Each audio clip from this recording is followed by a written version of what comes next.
हाल ही में packed food item में गड़बड़ी सामने आने के बाद एफएसएसएआई ने प्रमुख क्विक कॉमर्स प्लेटफॉर्म के डार्क स्टोर पर सरप्राइज ऑडिट और जांच बढ़ाने का फैसला किया है।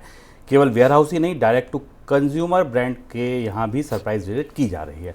सर, निशाने पर क्यों है ये कंपनियां? एफएसएसआई ने क्विक कॉमर्स कंपनियों पर इस बात पर इसलिए छापेमारी शुरू की है कि क्विक कॉमर्स कंपनियां बहुत सारे ऐसे उत्पाद घरों तक पहुंचा रही हैं जिनकी क्वालिटी का इशू है, क्योंकि इनके डार्क स्टोर हैं, यानी इनके ओपन स्टोर्स नहीं होते, इनके भंडार हैं, जिन भंडारों से सामान लेकर जाती हैं उसमें खासतौर से दूध से बने हुए उत्पाद, फूड प्रोडक्ट्स को लेकर समस्या आ रही है और इस पर कई सारी शिकायतें हैं। एक्सपायर्ड प्रोडक्ट भी लोगों को डिलीवर किए जा रहे हैं क्विक कॉमर्स के नाम पर, और इसलिए एफएसएसआई ने अपने नए रेगुलेटरी फ्रेमवर्क के तहत इन कंपनियों पर छापेमारी की है देश के अलग अलग हिस्सों में।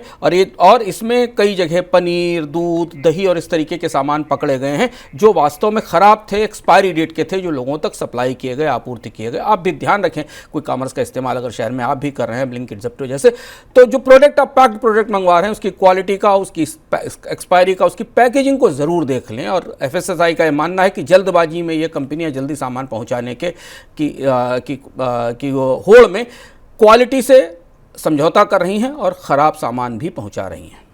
सेबी के स्टॉक एक्सचेंज सहित सभी मार्केट इंफ्रास्ट्रक्चर इंस्टीट्यूशंस के लिए यूनिफॉर्म फीस स्ट्रक्चर अनिवार्य बनाने के बाद जीरोधा के सह संस्थापक नितिन कामत ने कहा है कि इक्विटी डिलीवरी ट्रेड के लिए जीरो ब्रोकरेज को खत्म करना पड़ सकता है या फ्यूचर ऑप्शन ट्रेड के लिए फीस बढ़ानी पड़ सकती है। 2015 से जीरोधा इक्विटी डिलीवरी पर जीरो ब्रोकरेज ले रहा है। अब इस स्ट्रक्चर में बदलाव की संभावना दिख रही है। सर, इस फैसले के बाद कैसे ब्रोकरेज इंडस्ट्री का भविष्य आप देख रहे हैं? कल हमने आपको बताया था कि ब्रोकिंग इंडस्ट्री इस फैसले के बाद उलझ गई है और अब दो तरीके के रुख इसमें दिखाई दे रहे हैं। जो ऑनलाइन ब्रोकरेज फर्म्स थी जीरोधा जैसी, जिनकी का यूएसपी ही यही था, जिनका सेलिंग प्रपोजिशन ही यही था कि वो जीरो ब्रोकरेज की सुविधा देते थे और लोगों को अधिक से अधिक ट्रेडिंग करने पर प्रोत्साहित करते थे।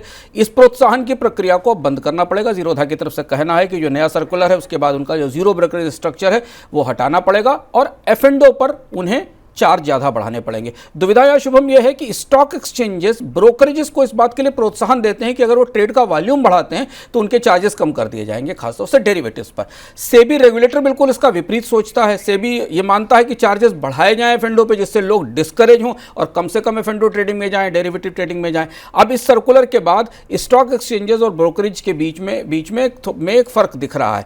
ब्रोकरेजेस को इस बात के लिए अभी तक प्रोत्साहित किया जा रहा था स्टॉक एक्सचेंजेस की तरफ से कि ट्रेडिंग बढ़ाई जाए, और सेबी इस नई व्यवस्था के तहत जो कर रहा है उसका ट्रेडिंग में कमी आएगी क्योंकि लोगों की फीस और चार्जेस बढ़ेंगे। लेकिन अब नई व्यवस्था में ब्रोकरेज के कमीशंस भी बदलेंगे। जीरोधा जैसी एजेंसियों को अपने जीरो ब्रोकरेज की व्यवस्था बंद करनी पड़ेगी और इससे ऑनलाइन ट्रेडिंग वॉल्यूम्स में कमी आ सकती है।